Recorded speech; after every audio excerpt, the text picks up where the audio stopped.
Hi guys, so last time we looked at chest voice, which is obviously the really useful register designed for your low notes.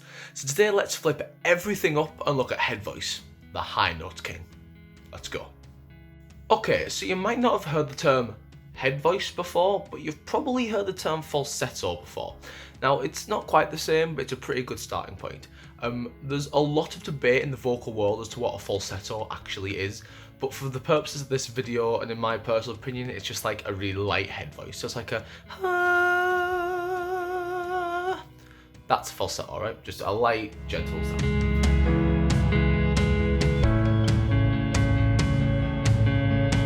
Okay, so head voice is what happens when you let your voice move past the passaggio we mentioned last time.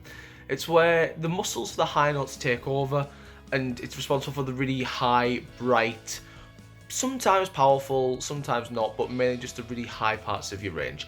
It's responsible for your average person's highest notes. For some people, not their absolute highest. That is something else that we'll mention later.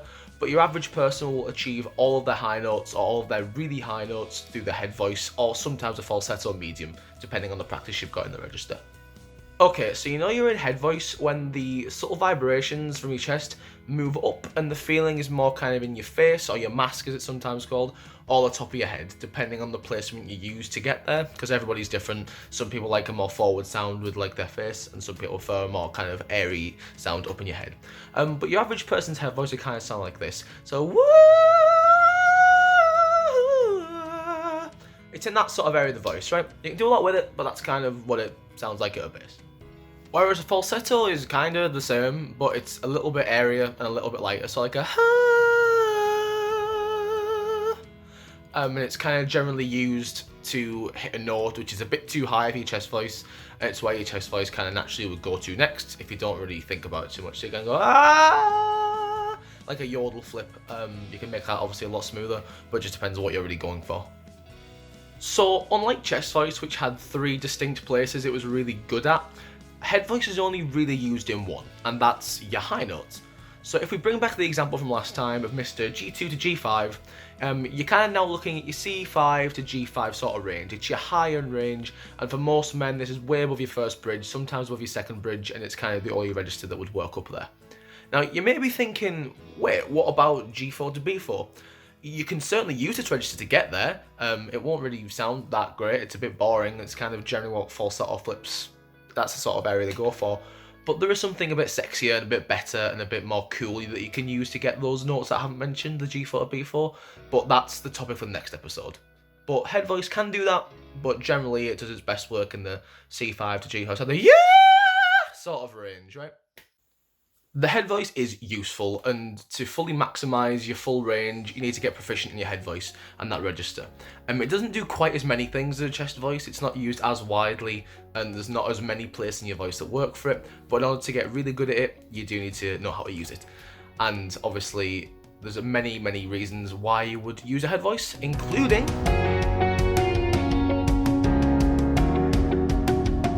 so one of the most famous examples of a head voice is in the classical world. Classical female singers sing exclusively in this coordination.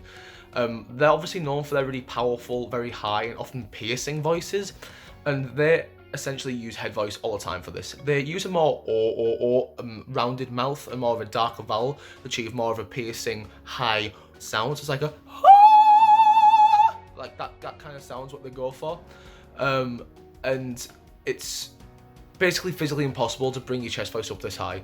Obviously, a soprano, which is the most common classical female voice type, well renowned for singing the soprano high C, or the C6, which is somewhere around the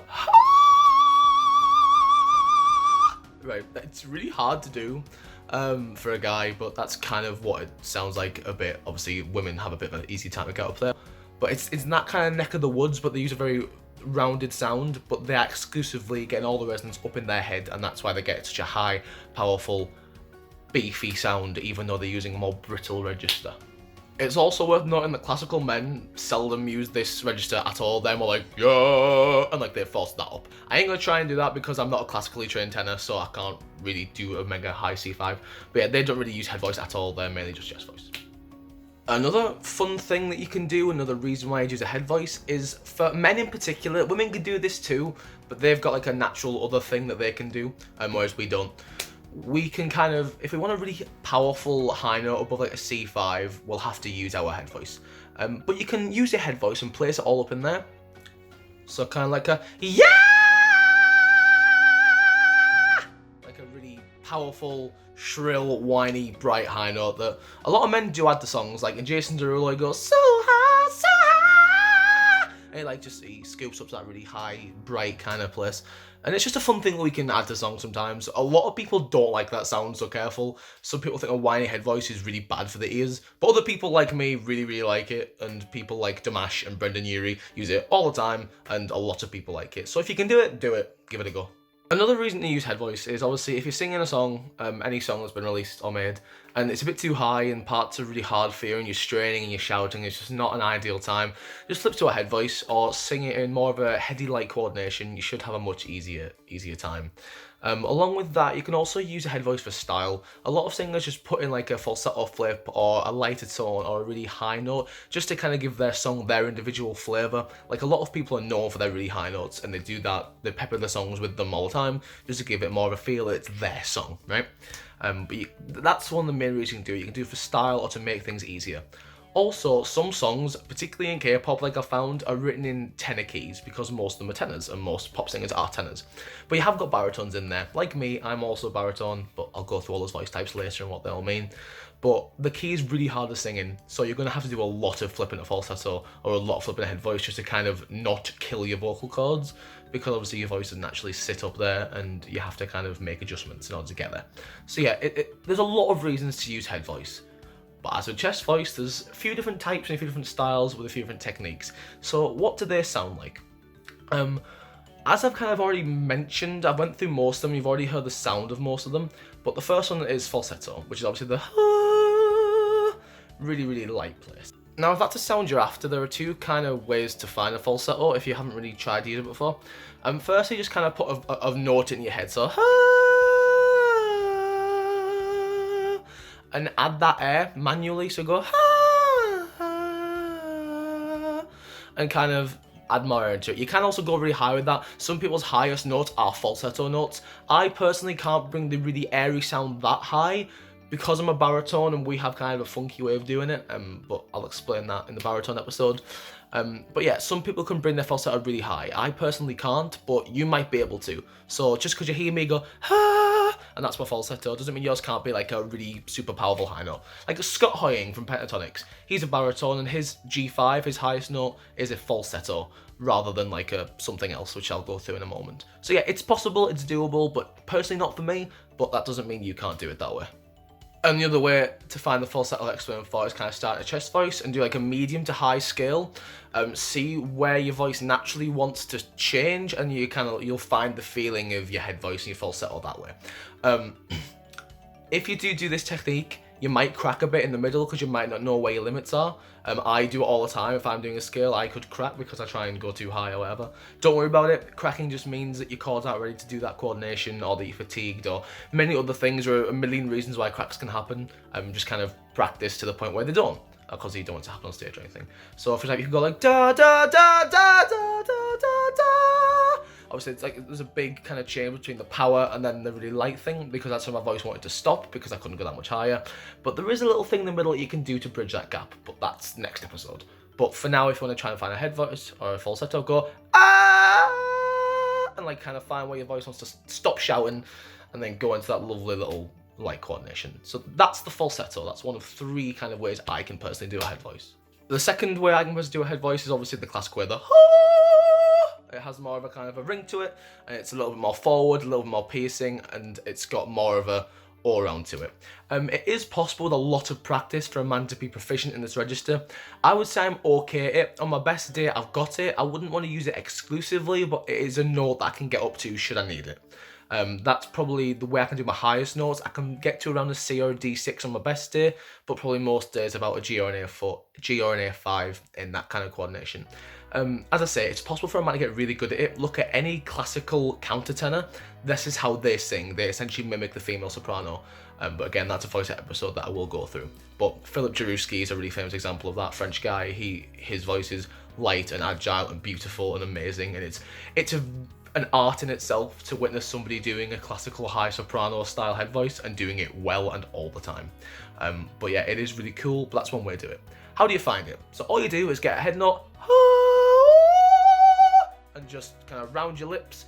Rounding your lips automatically has a vowel tendency that makes your voice darker and wants to push air in a certain way. So it will automatically do the and it'll automatically go really high and really dark. But it can also shoot your voice up a few notes, which you won't necessarily expect. But just play around with it, get the feeling, and you'll kind of learn to deal with it and know what to do with it. So yeah. Thirdly is my personal favourite, and the one that when I'm actually got all my vocal cords working properly, is the one I can do the best and the most often, which is the whiny ha head voice. You'll often hear that be called masked place head voice. All that means is the predominant feeling you're getting is from your face. All that sound is ha. It's really forward, and you'll be doing weird facial expressions in order to get there, at least early on when you actually do it. People like Damash, as I said, and Brendan Urie are really famous for doing this coordination. They chuck it out all the time to get really powerful, high, mad notes. Mine can generally get to around a G5 or an A5. That's kind of where that placement sits, an E or an F comfortably, but a G or an A on my best day. I have skilled up to a C6, but it's not really very comfortable. But even Damash, who's the best in the world at doing it, gets to around an A5 before this coordination stops. That's because in order to achieve it, not only doing a bright sound, it's going through your face, which isn't like a natural place to put it, and also you have to kind of keep a little bit of connection from your chest voice. Again, I'll mention that next episode, but you can kind of like, it's not like brittle, it's not whiny, it's not only in your head, there is a small connection there. So that can only go so high, but it's the way you achieve really high, powerful, almost whiny and bright high notes. Alright, so that's about it for head voice. It's not as widely used as I say as chest voice, and it's kind of harder to find and harder to work out, but it's also really fun to use. So give it a go, practice it, kind of find where your voice sits, what's comfortable, what works, how high it can go, what its limits are, and yeah, just use it to show off, have a good time, and really add some flair to your singing. So hope you enjoyed that episode, and hope you find it useful, but next time we'll be looking at the one that most of you have been waiting for, which is the mixed voice, which is going to be a tricky one to do because I'm not that good at it, but we'll work it out together.